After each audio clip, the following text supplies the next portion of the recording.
अभी जो भारत के प्रधानमंत्री कर रहे हैं, यानी एक तरफ मणिपुर में आग लगना, उसके बारे में भी मैं चाहूँगा कि आप ज़रा मणिपुर के बारे में आपके पास कुछ विशेष ज्ञान है, वो भी हमारे दर्शकों को दें। और गुजरात में दूसरी तरफ मज़दूरों की समस्याएँ। इन सब के बीच प्रधानमंत्री का भुंजा खाना और पूरा फ़ोकस पश्चिम बंगाल के चुनाव पर होना, इसे कैसे देखते हैं आप? और इसकी तुलना जब पुराने प्रधानमंत्रियों से करते हैं, तो क्या दिखता है? जी, जी। यूपी के ये जो मुख्यमंत्री ने मिनिमम कहा वेज, कि ये नक्सली साजिश लग रही है। हाँ नक्सली मतलब जो साजिश हो अपनी सकती मजदूरी मांगे वो नक्सली, तुम्हारा है। फ्री में काम करता रहे, फ्री में तुमसे गाली खाता रहे तो देशभक्त। अब तो ये है कि आज एक प्रधानमंत्री है, कल दूसरा हो जाएगा, परसों तीसरा हो जाएगा, वो उसकी गलती बताएगा, वो उसकी गलती बताएगा, जिम्मेदारी लेने को कोई तैयार नहीं। आप किसी तो मजदूर से मजदूरी करवाते हो और उसको प्रॉपर मजदूरी नहीं देते हो, तो ये नीचता है, पाप है। ये स्टूडेंट को हाल ही कर में रहे सर हैं जो आपने नेता। एक यूनिवर्सिटी का नाम लिया तो मुझे गलगोटिया याद आ गया।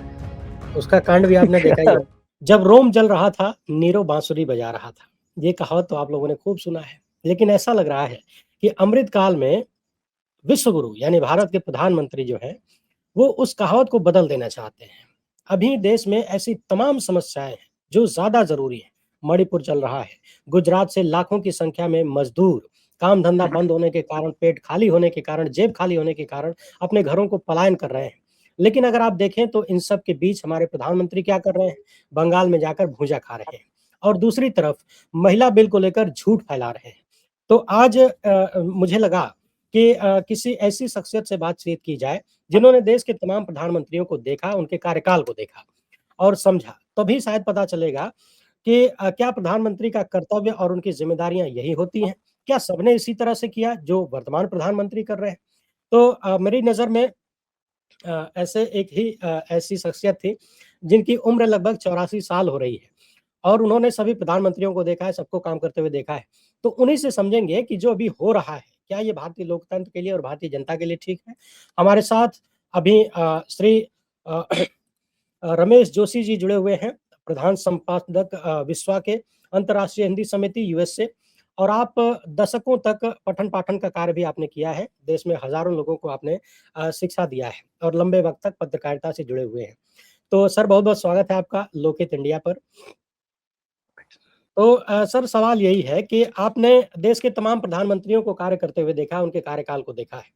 अभी जो भारत के प्रधानमंत्री कर रहे हैं, यानी एक तरफ मणिपुर में आग लगना, उसके बारे में भी मैं चाहूँगा कि आप ज़रा मणिपुर के बारे में आपके पास कुछ विशेष ज्ञान है, वो भी हमारे दर्शकों को दें। और गुजरात में दूसरी तरफ मज़दूरों की समस्याएँ। इन सब के बीच प्रधानमंत्री का भुंजा खाना और पूरा फ़ोकस पश्चिम बंगाल के चुनाव पर होना, इसे कैसे देखते हैं आप? और इसकी तुलना जब पुराने प्रधानमंत्रियों से करते हैं, तो क्या दिखता है? इस वक्त जो है वो मीडिया और अखबार इतने ताकतवर हो गए हैं, या वो साधन तो हैं सरकार की बात जनता तक पहुंचाने के लिए, लेकिन जनता की बात सरकार तक पहुंचाने के साधन ये नहीं रह गए। हुँ, इसलिए सबसे बड़ी समस्या ये है कि राजा तक जनता की बात नहीं पहुंचती है। पहले हम अच्छे राजाओं के बारे में ऐसा सुनते हैं कि भाई वो रात को वेश बदल करके निकलते थे, जी। जनता की समस्याओं को जानते थे, निराकरण करते थे, क्योंकि भाई जो राजा से तनख्वाह ले रहा है, आपका मुलाजिम है, हुँ, वो वो बात करेगा जो आपको अच्छी लगती है। उसे सच झूठ से कोई मतलब नहीं है, वो आपका सर्वेंट है, आपकी कृपा पर जी रहा है और वो आपको खुश करने के लिए है। जैसे वो बैंगन वाली कहावत है ना, वो अकबर ने बीरबल से पूछा कि भाई सब्जियों का राजा कौन? वो तो वो बैंगन का भरता जो है वो उसकी बात कर रहे थे, और कि बड़ा स्वादिष्ट होता है। ये कि महाराज बैंगन तो बैंगन है, सर पे ताज, और देखिए क्या है। फिर एक दिन महाराज ने कहा कि यार ये बैंगन तो बहुत खराब चीज है। बोले बिल्कुल बिल्कुल बेगुन, बोले इसका नाम बेगुन इसीलिए रखा गया हुजूर, कोई गुण नहीं है इसमें, हुँ। बहुत बेकार की सब्जी है। हुँ, तो भाई वो राजा का नौकर है, उसने कहा कि यार तुम पहले तो ये कह रहे थे। बोले हुजूर मैं बैंगन का नौकर थोड़ी हूँ, मैं तो आपका नौकर हूँ। फॉलो करूँ, यानी जो तुमको हो तो पसंद वही बात करेंगे। बात तो इस समय मीडिया कोई साहस का काम नहीं है, वो हुँ, एक उद्योग है और उसका उद्देश्य पैसा कमाना है। और जिस तरह से भी ज्यादा पैसा मिलेगा वो वही काम करेंगे। अभी सर तो जनता का ज्वलंत मुद्दा ये है कि जिस तरह से देश में 2 बड़ी समस्याएँ सामने हैं।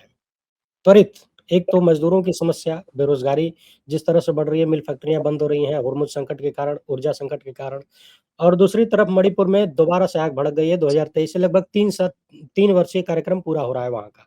हाँ, इन मई में सब 3 के साल बीच हो जाएँगे। जी, इन सब के बीच प्रधानमंत्री जो कर रहे हैं, वो आपको कैसा लग रहा है? भाई कोई स्पष्ट ज़िम्मेदारी लेने को तैयार नहीं। हुँ, और मैंने बताया ना कि राजतंत्र जो है, वो भले ही अत्याचार कर सकता था, कोई उसका हाथ पकड़ने वाला नहीं था, लेकिन उसकी ज़िम्मेदारी होती थी कि ये मेरी प्रजा है, मैं इनका राजा हूँ। तो वो एक ज़िम्मेदारी का भाव अब नहीं है, क्योंकि पता है कि कभी भी हमारी सत्ता जा सकती है, जितना बटोरना है बटोर लो, जिस तरह से सत्ता को मेंटेन करना है मेंटेन कर लो, हुँ, ये है। तो काम करके सत्ता प्राप्त करना आसान नहीं है, मुश्किल है। और दो जो गैर ज़रूरी बातें हैं, उनको लेकर के और आप चुनाव जीते, ठीक है, चुनाव तो जीत गए भाई, ठीक है, लेकिन अब क्या करोगे ये तो बताओ। ये भी तो हमें स्पष्ट बताओ। आप ये कहो कि हिंदू राष्ट्र बना देंगे, मुस्लिम राष्ट्र बना देंगे, मांसाहार खत्म कर देंगे, कुछ भी कर देंगे, आप कुछ भी कीजिए। हमें तो ये बताओ कि आदमी को 2 टाइम रोटी चाहिए, कपड़ा चाहिए, नौकरी चाहिए, वो करने मजदूरी काम करने को तैयार है। आप काम तो दो उसे भाई, वो कहाँ से व्यवस्था करेगा? पहले तो सब खेती करते थे, तो ठीक है, खेती में काम में लगे रहते थे, हुँ, या फिर सेना में जाना रोजगार था, और राजा के जी, जी। दरबार में कितने लोग जाएंगे? तो उस अनएम्प्लॉयमेंट की स्थिति में भी थोड़ा बहुत अनाज हो गया खेत में, रूखा सूखा लोग खा लेते थे। जी, अगर अकाल पड़ा तो राजा की तरफ से जनता के लिए सहायता होती थी, रिलीफ वर्क करवाए जाते थे, जैसे हुँ, कोई किला बनवा रहा है, तो यही रोजगार के साधन थे, वो कर रहे थे। हुँ, अगर उनको पता होता कि भाई स्कूल बनाना है, उस समय की व्यवस्था में ऐसी जरूरत होती, या कारखाने बनाने, कारखानों का कंसेप्ट ही नहीं था। मजदूर अपने हुँ, घर में चमार चमार जो है वो जूती बना रहा है अपने घर में, हुँ, बढ़ई लकड़ी का काम कर रहा है, बेच देता। तो उनको काम तो दो भाई। अब आप ये कहोगे भाई ये तो हमारे हाथ में नहीं, ये तो हमारे हाथ में नहीं, तो वो मजदूर क्या जाने भाई। आपने एक बैल को पाल लिया, तो उसे खाना वाला तो खिलाना आपका काम है ना। जी, जी। आप उससे खेती करवाइए, बैलगाड़ी चलवाइए, हल चलवाइए, बोझा ला दिए, कुछ भी करिए। तो देश की जनता बहुत ज्यादा नहीं चाहती है किसी भी राजा से, लेकिन उसकी मिनिमम जरूरत तो पूरी करो। तो ये चाहते, हुँ, इस तरह की स्पष्ट योजना सरकार के पास होनी चाहिए, किसी भी सरकार के पास, जी, कि भाई तुम हमारी प्रजा हो, तुम हमारी आज्ञा मानते हो, हमला होता है तो तुम लोग अपने प्राण दे करके हमारी रक्षा करते हो, और हुँ, जब शांति होती है तो मजदूरी खेती तुम्हें करते हो। तो तुम्हें कष्ट नहीं होना चाहिए। गुजरात से क्यों भाग रहे हैं बताओ? जी, क्यों?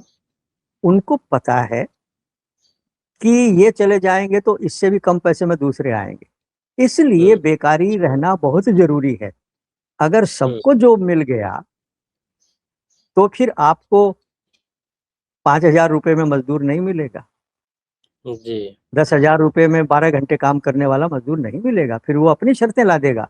इसलिए हुँ, हुँ, अनएम्प्लॉयमेंट रखना बहुत जरूरी है, हुँ। जिससे मजदूर डरता रहे कि कभी भी निकाल देंगे नौकरी से।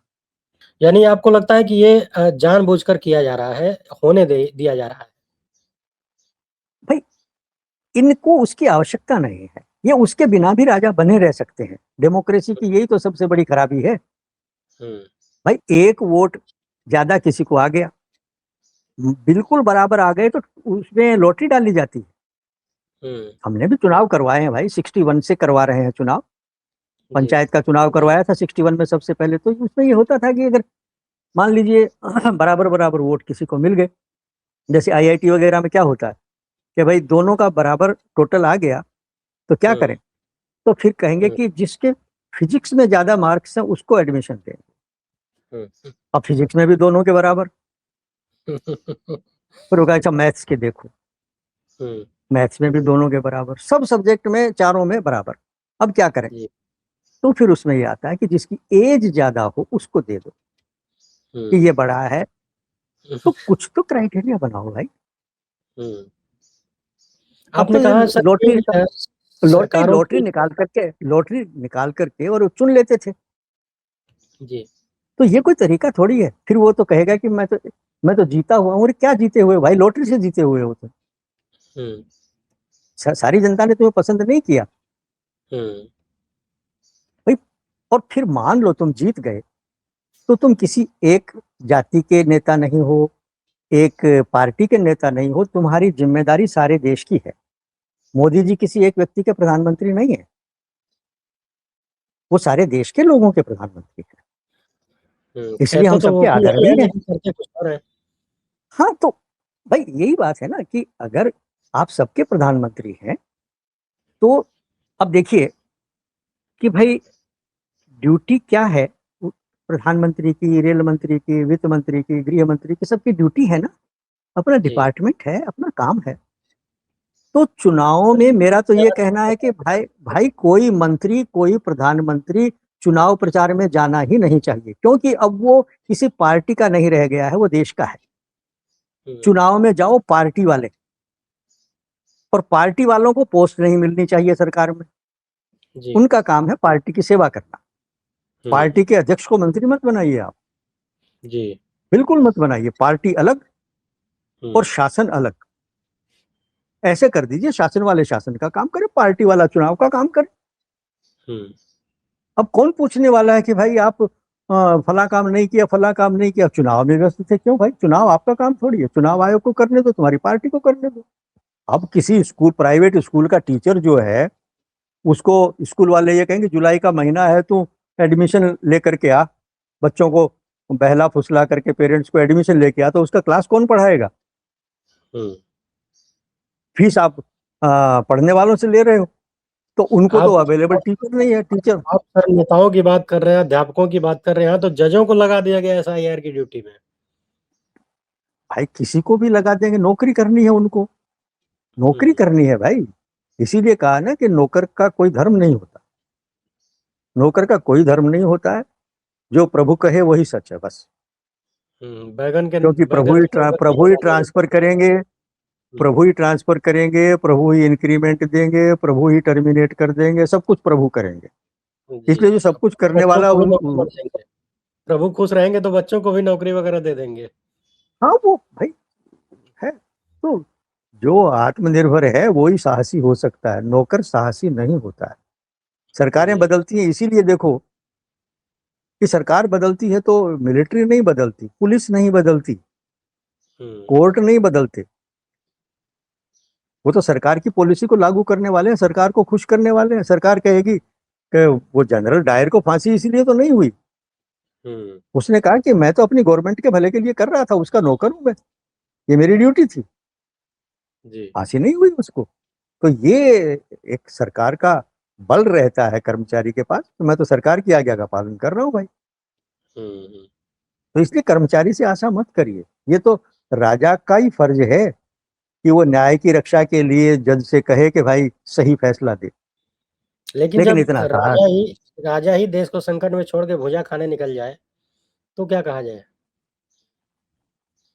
अब भाई जब वहां जरूरत होगी वहां जाके भूंजा खा लेंगे, और क्या। अभी यहाँ जरूरत है। मतलब जहाँ इसीलिए चुनाव मैं होगा कह वहाँ रहा हूँ भुजा। ना। हुँ, हाँ नहीं, मैं इसीलिए कह रहा हूँ कि वो भूजा खाने से क्या क्या हो जाएगा ये बताइए। भाई मैं मुस्लिम इलाके में चुनाव लड़ रहा हूँ, मुसलमानों की टोपी लगा लूं, तो क्या बदल जाएगा उससे? आजकल हुँ। सारे के सारे दाढ़ी रख रहे हैं, जिस तरह की दाढ़ी तुमने भी रख रखी है और बड़े कई सारे नेता भी रखे हुए हैं। तो ये कौन सी दाढ़ी है भाई? भाई या तो उसकी ट्रिमिंग व्रिमिंग नहीं होती। सरदारों को देखो, आजकल सरदार ट्रिमिंग करवाते हैं, लेकिन पहले वाले सरदारों को देखो, ऋषि मुनियों को देखो, दाढ़ी मतलब दाढ़ी, कोई हुँ, नाई की जरूरत नहीं है। हुँ। अब तो दाढ़ी जो है वो इस स्टाइल की हो, इस फैशन की हो, तो दाढ़ी क्या हो गया? वो तो स्टेटमेंट हो गया। एक फैशन का हिस्सा हो गया है। तो ये सब ऐसे ही है। तो इनका किसी से कोई अर्थ नहीं है, इनका ये सब लोगों को उल्लू बनाना है। अगर मान लो तो कोई सर आपने प्रधानमंत्री, आपने आपने सभी प्रधानमंत्रियों का कार्यकाल देखा है। कभी आपको ऐसा महसूस हुआ जैसा अभी हो रहा है? नहीं कभी नहीं हुआ, कभी नहीं हुआ। अगर अगर आज की स्थिति में जो गुजरात में हो रहा है, देश भर में हो रहा है, मजदूरों के बीच जो संकट चल रहा है और मणिपुर में जो हो रहा है, अगर देश के प्रथम प्रधानमंत्री के कार्यकाल में ये सब हो रहा होता, तो आप क्या सोचते हैं कि वो क्या करते हैं? पंडित जवाहरलाल नेहरू के बारे में बात कर रहा हूँ।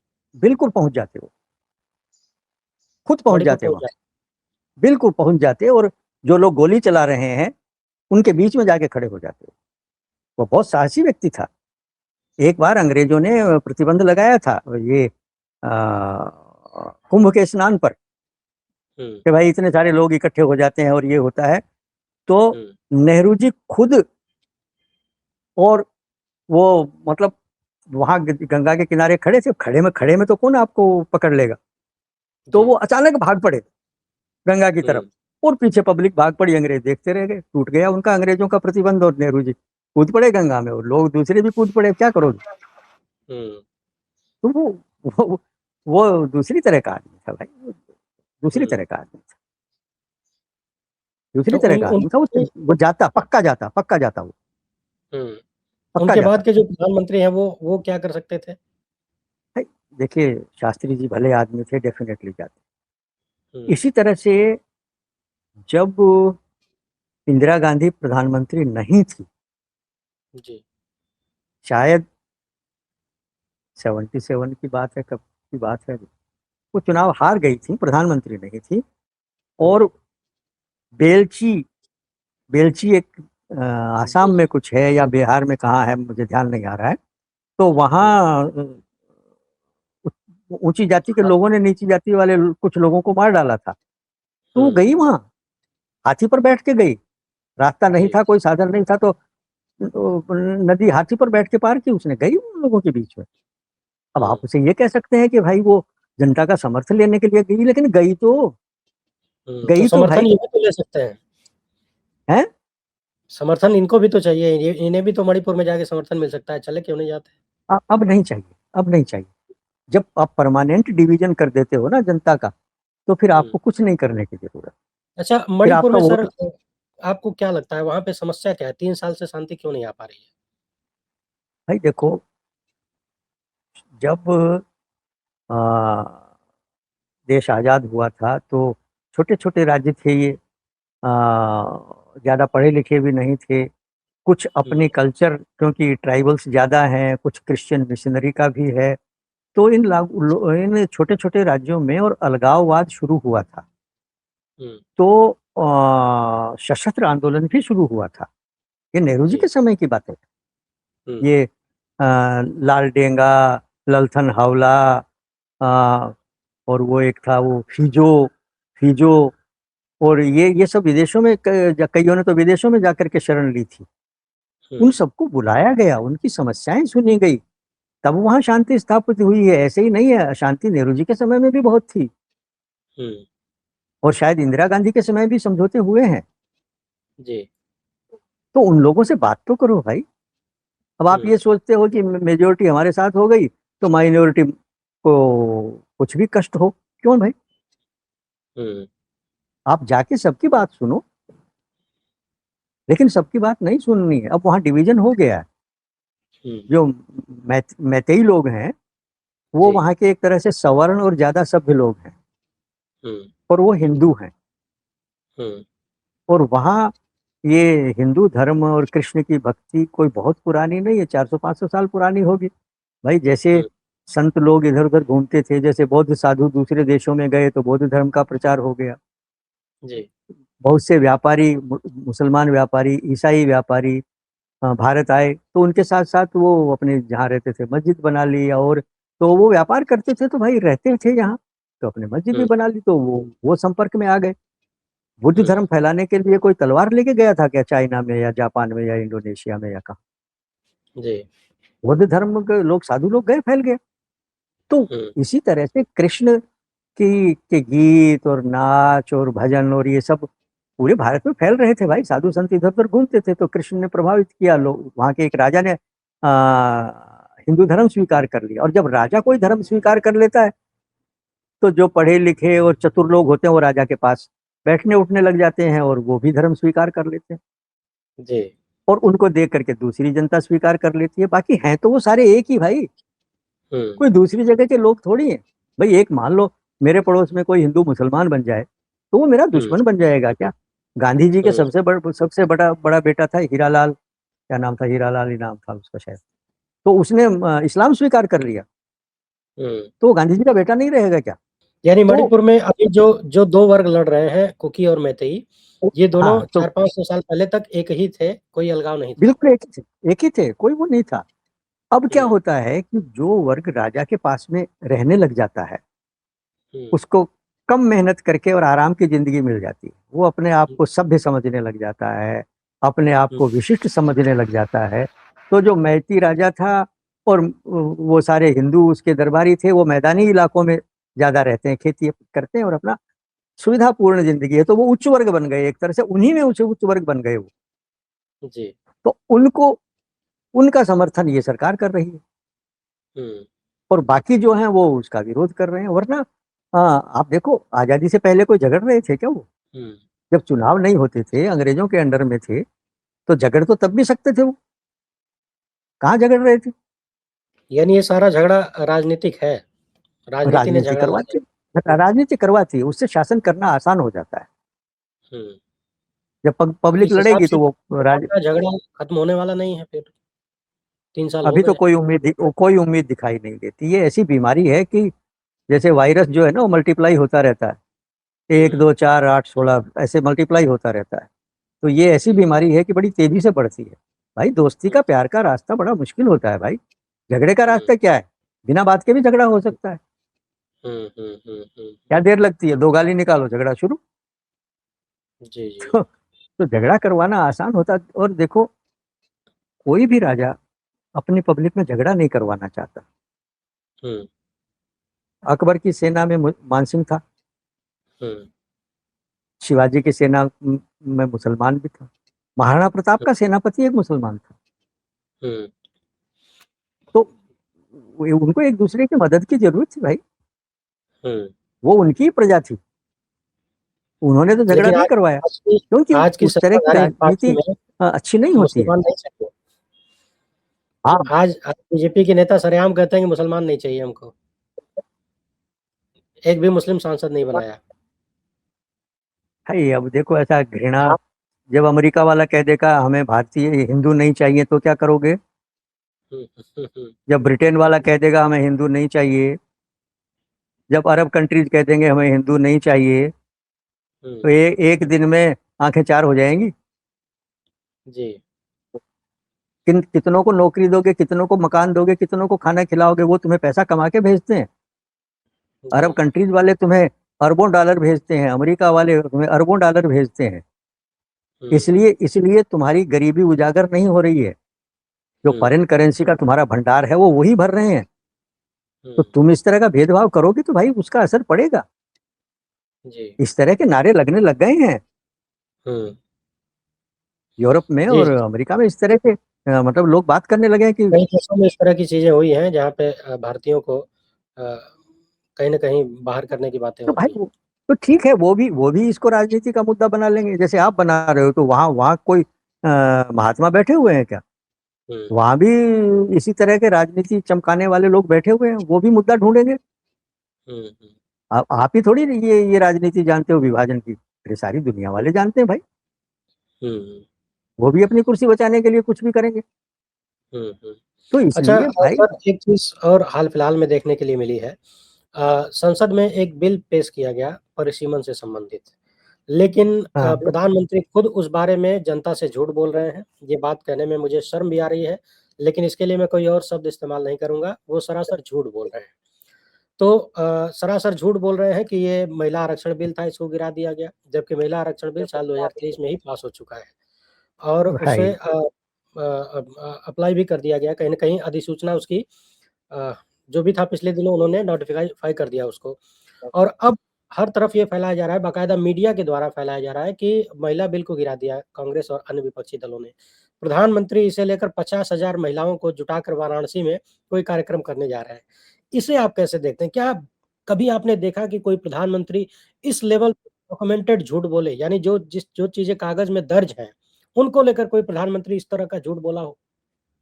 भाई आप मुझे हजारों करोड़ का बजट दे दो और प्रधानमंत्री बना दो, मैं रोजाना वो मेरा मंदिर बनवा दूंगा और हजारों लोग उसमें रोजाना सवेरे उठ करके पूजा करेंगे, मेरी पूजा अर्चना करेंगे और मेरा चालीसार, मेरी रामायण महाभारत गाएंगे। राजा के पास बड़ी ताकत होती है, वो कुछ भी करवा सकता है भाई।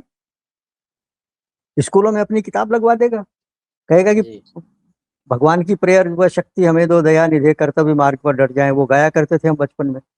जी। तो हो सकता है राजा चाहे तो वो अपनी स्तुति करवाएगा। गॉड ये सेव तो द हुआ किंग, बेचारे बाल बाल गॉड नरेंद्र की सेव जी द का किंग। हुआ सुनो, था। पहले अंग्रेजों के समय में, हुँ, प्राइवेट स्कूलों की मैं बात नहीं कर रहा, लेकिन जो अंग्रेजों के स्कूल थे, जैसे बड़े बड़े शहर में, कलकत्ता है, बम्बई है, अजमेर है, तो कटक है, चेन्नई हुँ, है, तमिल वो मद्रास है, तो वहाँ अंग्रेजों के बड़े बड़े ऑफिसेस थे। वहाँ के जी, स्कूलों में गाया जाता था गॉड सेव द किंग, जो ब्रिटेन का महाराजा है, उसकी प्रार्थना गाई जाती थी। तो राजा कुछ भी करवा सकता, 50,000 क्या, वो सारे सरकारी कर्मचारियों को कह देगा कि चलो सड़क के ऊपर, नहीं तो तुम्हारी कल से नौकरी बंद। भाई राजा के हुँ, पास बड़ा बल होता, कुछ भी कर ले वो। लेकिन भाई किसी का भला करने के लिए आपको किसी चीज की जरूरत नहीं, किसी चीज की जरूरत नहीं। आपकी नीयत ठीक हो, कोई बिल लाने की जरूरत नहीं। आप ये देखो कि घर में भाई, अब जैसे महिला है, वो बेचारी नौकरी भी करती है, तो फिर ड्यूटी से आकर के खाना भी बनाती है, क्यों भाई? अरे यार, उसके जी नहीं है क्या भाई? आप तय कर दो कि नौकरी करने वाली महिला को और ये सुविधाएं अलग से मिलेगी, कि हुँ, उसको अपनी ड्यूटी पर जाने का अलाउंस मिलेगा, या खाना बना बनाया उसको हम अवेलेबल करवाएंगे, या कुछ भी, तो उसको सुविधा तो दो। हुँ, अरे वहीं से शुरुआत कर लो भाई। महिलाओं को, बच्चियों को, सबको फ्री एजुकेशन दे दो, फ्री मेडिकल जी, फैसिलिटी दे दो। हुँ, सबसे ज्यादा एनीमिया की बीमारी भारत की गरीब महिलाओं में है, दुनिया में सबसे ज्यादा जी, इस श्रेणी में आता है। तो उनका क्या कर रहे हो आप? हुँ, आंकड़े मत हुँ, दिखाओ। हुँ, आप भला करना चाहते हो तो करो। महिलाओं से 12 घंटे ड्यूटी क्यों लेते हो? हुँ, यूपी में, नोएडा में और इधर फरीदाबाद में जो महिला मजदूर और मजदूरनियां आंदोलन कर रहे हैं, वो क्या मांग रहे हैं? हुँ, अरे भाई मिनिमम वेजेस दे दो हमें, मिनिमम वेजेस। तो मिनिमम वेजेस भी नहीं दे रहे हैं, तो किसका हित कर रहे हो तुम? जी, पार्लियामेंट में 100 महिलाएं और जाके बैठ जाएंगी तो क्या हो जाएगा? द्रौपदी मुर्मू बैठी हुई है और आदिवासियों हुँ, की पिटाई हो रही है मणिपुर में। हुँ, रामनाथ कोविंद थे अयोध्या में, तो नहीं बुलाया उनको जब राम हुँ, मंदिर का कर रहे थे। जी, कहाँ गया राष्ट्र के अध्यक्ष? हाँ, जबकि राजेंद्र बाबू गए थे, सोमनाथ के शिलान्यास में गए थे, उद्घाटन में गए थे। रामनाथ को क्यों नहीं बुलाया? हरिजनोद्धार ऐसे होता है क्या, कि हमने तो राष्ट्रपति बना दिया भाई एक दलित को? हुँ, तो हुआ क्या उससे? उसको तो तुमने बुलाया ही नहीं, राम मंदिर के उद्घाटन में नहीं बुलाया, कब बुलाओगे फिर? तो ऐसे यानी नहीं होता भाई आपके किसी का। कहने का अर्थ सर ये है कि 70 करोड़ महिलाओं में 250-300 को सांसद बना के देश का भला कुछ नहीं नहीं होने होता वाला है। उससे भाई, कुछ नहीं होता। और चुनाव कौन लड़ेगा भाई? मुझे मान लो टिकट दे दें, तो मेरे पास तो चुनाव लड़ने के लिए पैसा नहीं है, कि कौन देगा टिकट भी पैसा नहीं इतना? कहाँ से पैसा दारू नहीं दे बांटूंगा, सकते। कहाँ से हुँ, गुंडे लाऊंगा, हुँ, क्या करूंगा बताओ? भाई मैं तो ये कह सकता हूँ कि भाई मास्टर रहा हूँ और कोई मैंने अपराध नहीं किया है, और भाई देख लो मेरी बैंक की पासबुक, देख लो, कोई भ्रष्टाचार नहीं किया, कोई गबन नहीं किया, देख लो। उससे कोई वोट मिलता है क्या? अरे हुँ, दादा लोग लठ लेके खड़े होते हैं तो वो वोट इकट्ठे करते हैं, उसके लिए पढ़ाई वढ़ाई की जरूरत नहीं है। जी। सम्राट बने हुए हैं, बिहार में सम्राट बन गए। जिनकी डिग्री का कौन ये सी तो पता है। क्वालिफिकेशन, कौन सी क्वालिफिकेशन है, कौन सा बढ़िया रिकॉर्ड है, कौन से सत्यवादी हैं, कौन से परोपकार का काम किया है, हुँ, बन गए। ये राजनीति के कैलकुलेशन है, उसके हिसाब से बनेंगे। महिलाओं को बनाने से महिलाओं का उद्धार नहीं होगा भाई। दुर्गा पूजा तो मनाते हो आप, बच्चियों को खाना खिलाते हो, लेकिन बच्चियों का हुँ, सम्मान तो करो। उसको भरपेट खाना नहीं देते हो बच्ची को, तो क्या क्या वो नवरात्रा में एक दिन के खाने से उसका उद्धार हो जाएगा क्या? तो ये वैसा ही हुँ, नाटक है। मैं तो कहता जी, हूँ कि जिसका उद्धार करना है, उसको पूरा भोजन दो, उसको काम दो, उसको सम्मान दो, उसको इलाज की व्यवस्था करो, अपने आप वो सशक्तिकरण हो जाएगा। वो पार्लियामेंट हुँ, में बिठा करके क्या हो जाएगा? उद्धार हो हुँ, गया। हो गया उद्धार। लालू यादव बन गए तो सारे ओबीसी का उद्धार हो गया। ऐसे होता है क्या? ऐसा नहीं होता, ये सब मूर्ख बनाने वाली बात। जी। ऐसे किसी का उद्धार नहीं होता है। हम्म। उद्धार करना, पढ़ाओ लिखाओ, स्वास्थ्य की व्यवस्था करो। और ये आपको करना है तो कैसे करें? मान लीजिए आप कहोगे कि भाई हमने तो 33% महिलाओं को टिकट दे दिया, हम्म। लेकिन कैसी जगह से दिया? जहाँ से हार जाए। कैस- जहाँ से हार जाए। हम्म। और जो जो उसके हस्बैंड हैं, दादागिरी करते हैं, महाबली हैं, उनको ऐसी जगह से देंगे जो उनकी फेवरेट सीट है। हम्म। और अब तक आपको ये करने के लिए किसी ने मना किया? आपके वर्तमान में ही देख लीजिए कि जी। कितनी आपके पास है, कितनी महिलाएं हैं आपके 13%। इसमें। बीजेपी के पास 13% से भी कम महिला सांसद है। अरे तो 13% मतलब तेरह, तेरह सौ से ज्यादा कैबिनेट क्या होगी? तो 13 महिलाओं से और 70 करोड़ महिलाओं का उद्धार हो जाएगा क्या? हम्म। वो दिन में 4 ड्रेस बदल लेगी, उसको दिल्ली में बंगला मिल गया, उससे बाकी महिलाओं का क्या होगा? उद्धार कभी किसी को एमपी एमएलए बनाने से नहीं होता। वो भ्रष्टाचार का अवसर है, जनता के पैसे पर मौज करने का अवसर है, और वो उसको दिया जाएगा जो अपना आदमी होगा। यानी पूरे समाज को आगे बढ़ाना होगा शिक्षा और स्वास्थ्य के क्षेत्र को मजबूत करके। हाँ तो करो ना भाई। आप अपने बच्चों को पढ़ाते हो कि नहीं, ये बताओ? हम्म। क्या 2 तरह का खाना खिलाते हो उन्हें? या एक को बिना बात पीटते हो और एक को बदमाशी करने की छूट देते हो? ऐसे करते हो क्या? तो राजा को पिता माना गया है, इसीलिए माना गया है भाई। ये सब तुम्हारी संतानें हैं, तुम्हारी प्रजा है, ये हम्म। तुम्हारी संतान है। उनका पालन पोषण करो यार। वो किसका है? आ, मुखिया मुख सो चाहिए, खान पान को एक, तुलसीदास जी का दोहा है शायद। हम्म। मुखिया मुख तो चाहिए, खान हम्म। पान को एक, और पाले पोसे सकल अंग, तुलसी सहित विवेक। उचित अनुचित का ध्यान रखते हुए भोजन तो हम्म। मुंह के करता है, लेकिन उस भोजन का लाभ शरीर के सभी अंगों को मिलता है। तो ऐसे ही राजा जो भी करे उसका लाभ सारे राष्ट्र के लोगों को मिलना चाहिए। हम्म। अगर कोई राजा ऐसा नहीं है तो वो राजा नहीं, वो शत्रु है उस देश का, चाहे कोई भी हो। सीधी सी बात। अरे भाई टीचर बच्चों में भेदभाव करेगा, अपने बच्चे को तो हाईएस्ट मार्क दे दे और दूसरे के बच्चे को कम मार्क दे, अपना बच्चा टॉप करवाता रहे। ऐसे थोड़ी होता है। हम्म। टीचर का काम आप देखो, क्या वो गरीब के बच्चे को क्लास से बाहर निकाल देगा? या उसने अच्छा पेपर किया तो कम नंबर देगा उसको? या स्कूल में ही नहीं घुसने देगा? हम्म। तो माता पिता का, राजा का, अध्यापक का, जज का, डॉक्टर का, सबका एक यही धर्म है भाई। जो हम्म। तुम्हारे पास आया है उसकी मदद करो, सेवा करो उसकी यार। ये बड़ा गणित नहीं है। राजा के लिए भी, प्रजा के लिए भी, मजदूर के लिए भी, सबके लिए कि भाई परहित सरिस धर्म नहीं भाई, पर पीड़ा सम नहीं अधिमाई। हम्म। किसी को दुखी देना, देख करना बड़ा पाप है, और किसी की मदद करना सबसे बड़ा धर्म है। सिंपल सी बात है। जी। कौन जी। सा वेद पढ़ना है यार इसमें, ये बताओ? हम्म। अच्छा सर, अभी नोएडा में जो मजदूर आंदोलन कर रहे थे, फिर बाद में आंदोलन हाँ। हिंसक भी हो गया। सरकार रातों रात फैसला लेती है उनका वेतन बढ़ाने की। तो सवाल ये है कि नोएडा जैसे शहर में 10 से 11 हज़ार रुपया, 9 हज़ार रुपया किसी को मिलता है, 10-11 घंटा एक काम कमरा नहीं करते हैं। मिलेगा, एक कमरा नहीं मिलेगा। वो इधर उधर झुग्गी झोपड़ी बना के रहेंगे कहीं भी। हम्म। क्या करेंगे भाई? क्या ये लगता है आप, आपको कि कहीं से भी न्याय है ये? बिल्कुल न्याय नहीं है ये।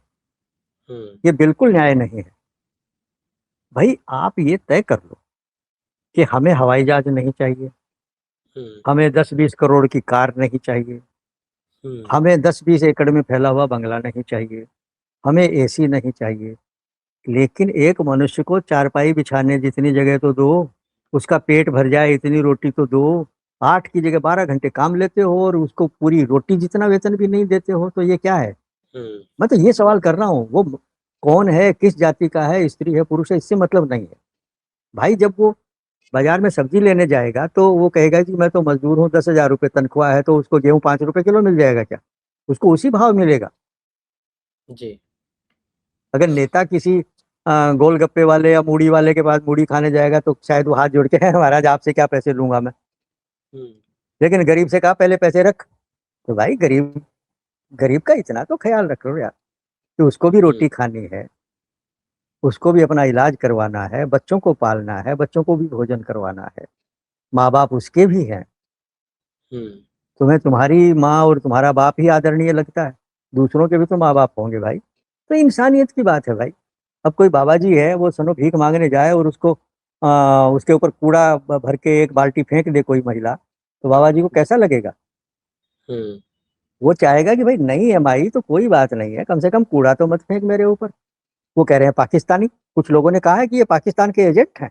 जी यूपी के ये जो मुख्यमंत्री ने मिनिमम कहा वेज, कि ये नक्सली साजिश लग रही है।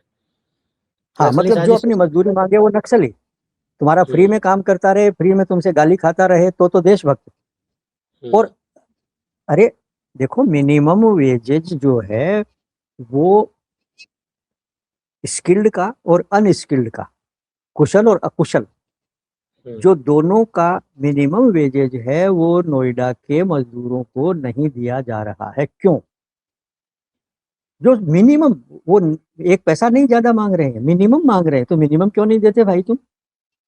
तुम तो हवाई जी, जहाज में फ्री यात्रा करो, तुम्हारे घर की तो रक्षा करे पुलिस, और उसके हम्म, बर्तन भांडे उठा ले जाए रात को तो कोई रिपोर्ट लिखने वाला नहीं।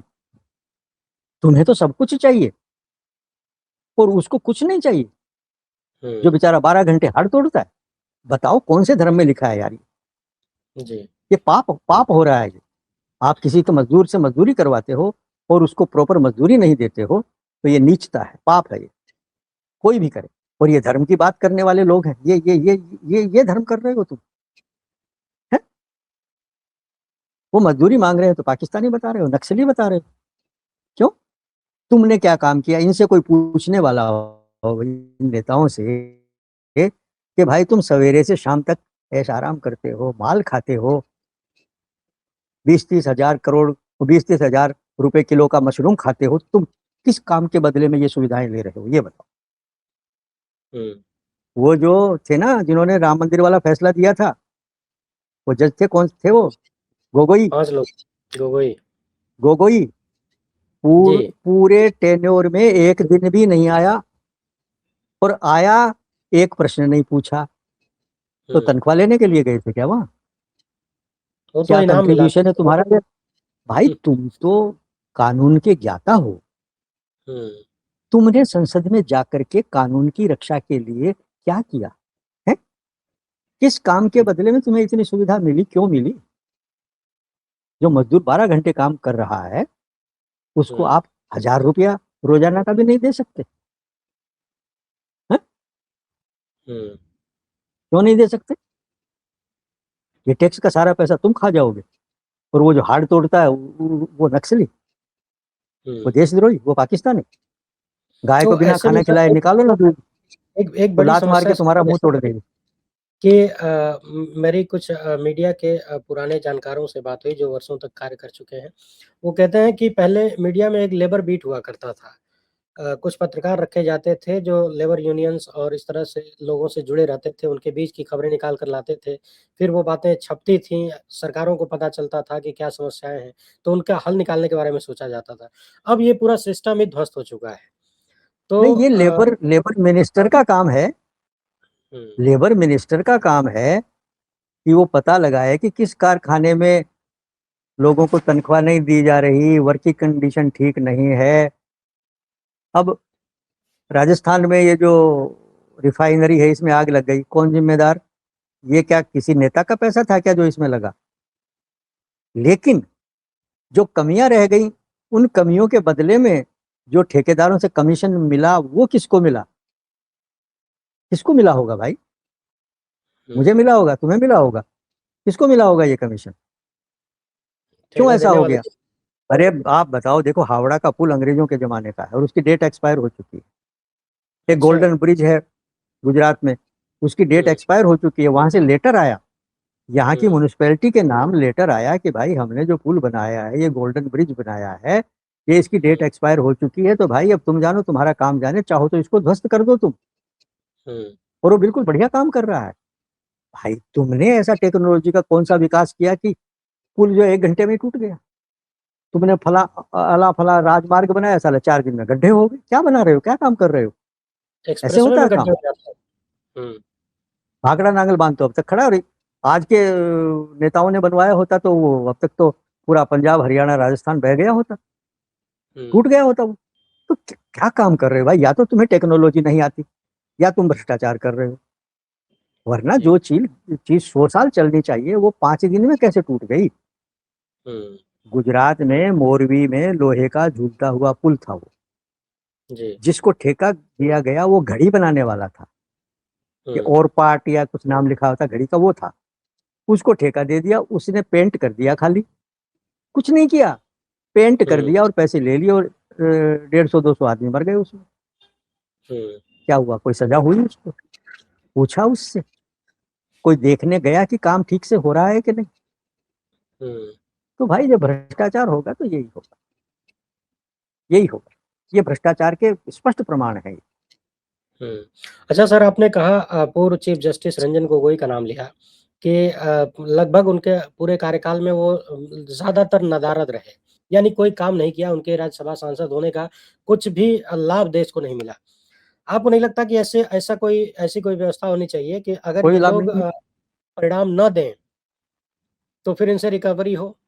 हाँ, तो भाई आपको नहीं लगता सबसे ही इससे होनी कोई चाहिए। मैं तो ये कहता हूँ हुँ, कि जो जिसका जिसका जो काम है, कोई तो काम होगा भाई। इतना पैसा, इतनी सुविधाएं आप किसी को दे रहे हो भाई। हमारा रिजल्ट खराब अगर रहता था ना, तो हुँ, एक्सप्लेनेशन कॉल आ जाता था हमें। तो चलो, हिंदी जैसा हमारा तो सब्जेक्ट था, पूरी जिंदगी में कोई बच्चा फेल नहीं हुआ। हुँ, लेकिन अगर मान लो आधे बच्चे फेल हो गए, तो कुछ तो फर्क होगा भाई। जी, कुछ तो पूछो कि कैसे हो गया यार ये। अब हुँ, वो नकली कफ सिरप पकड़ा गया, बच्चे मर गए। हुँ, किस स्वास्थ्य मंत्री से पूछा गया? दारू के ठेके के बारे में तो तुम पूछ रहे हो, केजरीवाल को हुँ, सजा दे दी। लेकिन स्वास्थ्य हुँ। मंत्री को भी तो पूछो कि भाई ये नकली दवा कैसे पहुंच गई, वो किसी को तो स्वास्थ्य मंत्री पकड़ो, दरअसल कोई रा एफआईआर।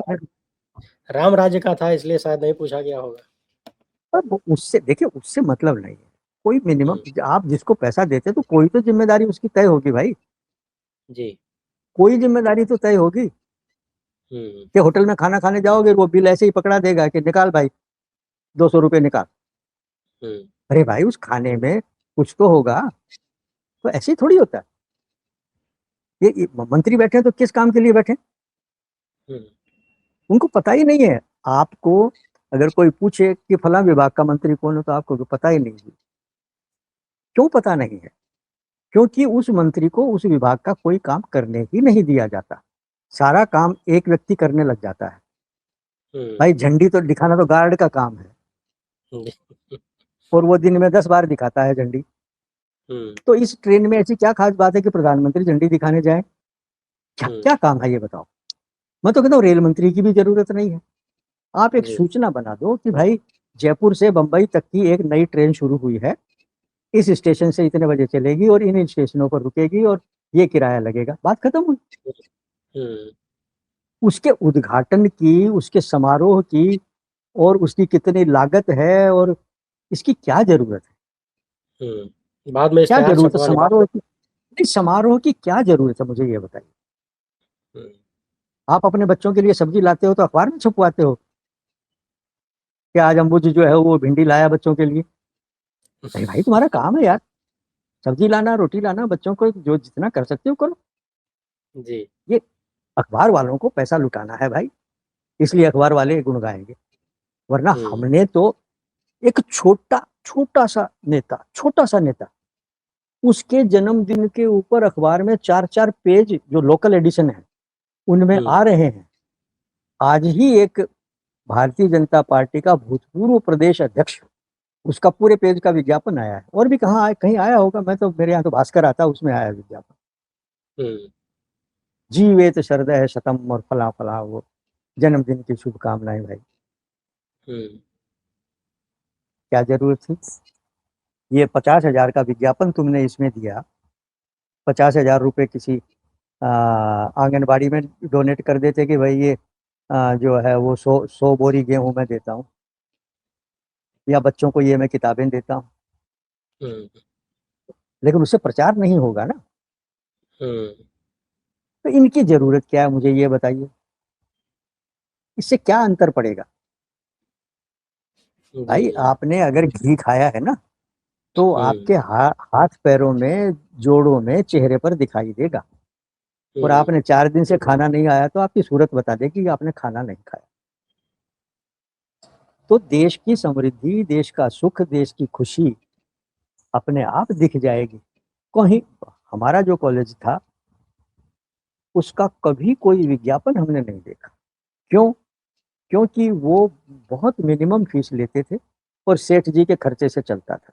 स्टेट टॉपर हुँ, लगातार, 2 बच्चे फर्स्ट सेकंड इंटरमीडिएट में आए, वही बच्चे बिट्स पिलानी में पढ़ने के लिए गए, उन्होंने वहां बीकॉम में यूनिवर्सिटी टॉप किया। एक ही तो यूनिवर्सिटी होती थी उस टाइम पर, लेकिन कहीं विज्ञापन नहीं उनका। लेकिन प्राइवेट कोचिंग वाला जो है, वो पूरे हिंदुस्तान में तहलका मचा देगा, क्योंकि उसके बहाने उसको स्टूडेंट हाल ही पकड़ में रहे सर हैं। तो आपने नेता एक एक एक यूनिवर्सिटी का नाम लिया तो मुझे गलगोटिया याद आ गया। उसका कांड भी आपने देखा ही होगा। तो देखो, अ, एक एक कोचिंग इंस्टीट्यूट है यहाँ हमारे सीकर में, बहुत कोचिंग इंस्टीट्यूट है, बहुत विज्ञापन होता है। और जी, अब वो दो ही चीजों में फायदा है। एक तो हुँ, हॉस्पिटल खोलने में प्राइवेट को, और एक स्कूल हुँ, खोलने में। तो यहाँ एक हुँ, स्कूल वाला है तो उसने खूब पैसा कमा लिया, हुँ, तो अब उसने एक बड़ा हॉस्पिटल खोल लिया। और वो कोई मेडिकल कॉलेज की भी योजना बना रहा हुँ, है। लेकिन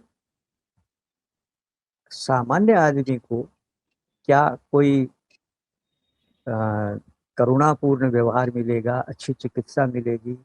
गरीब है भाई, चल कोई बात नहीं, ऐसे ही तेरा इलाज करते हैं, होगा क्या वहां पर? हुँ, एक बार 2 कोचिंग इंस्टीट्यूट वाले लड़ पड़े यहाँ पर कि वो किसी और का था, और दूसरे ने उसका नाम भी छाप दिया कि ये हमारे कोचिंग का स्टूडेंट है। मेडिकल में सिलेक्शन हो गया उसका। तो जी। दोनों लड़ पड़े, माँ बहन की गालियां हुई। तो उसने कहा कि कुछ दिन हमारे यहाँ भी आया था ये। ये लड़ाई ये तो क्रेडिट चोरी करने वाली लड़ाई सर दिल्ली में खूब चलती है। ये ये सब हुँ, चलता है, मतलब ठीक है भाई। आप कोई इलाज करवाने आया, आपने इलाज कर दिया, अच्छी बात। हुँ, लेकिन आप वो यमराज के पास उसकी स्लिप पहुंचाओगे कि फला आदमी का इलाज किया, अब मुझे स्वर्ग में ले जाना। ये हुँ, होता है क्या? मतलब जी, एक नोटबुक देगा कोई नेता, तो उसका फोटो खिंचवाएगा? ये गरीब का मजाक उड़ाना है।